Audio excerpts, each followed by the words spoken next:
Binuksan na ngayong araw ang 3 araw na lakbay palay ng Philippine Rice Research Institute sa Nueva Ecija.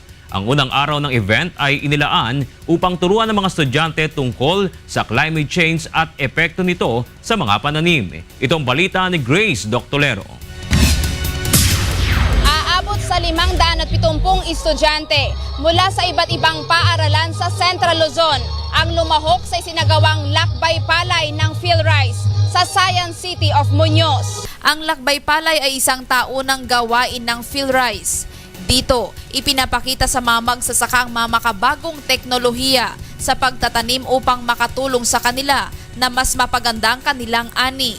Sa unang araw ng naturang event, inimbitahan ang mga mag-aaral mula sa lalawigan ng Nueva Ecija, Tarlac, Pangasinan at Aurora.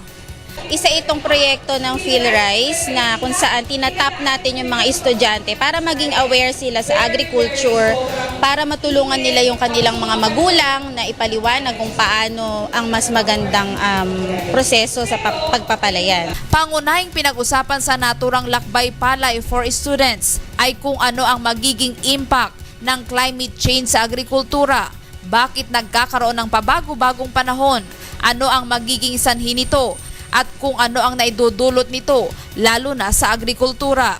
Ayon kay Vicky Dimaano, specialist ng PhilRice, sa kanilang pag-aaral ang pagtaas ng temperatura ay nagdudulot ng 10 hanggang 15% ang pagbaba ng ani.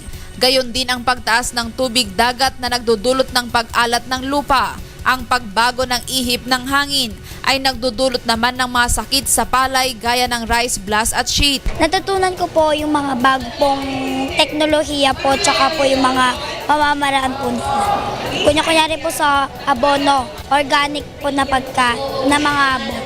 Mga iba't ibang technology po yung mga bago na gamit sa pagsasaka. Tapos po yung dayami po, hindi po natin kailangan sayangin. Kasi po makakatulong din po yun.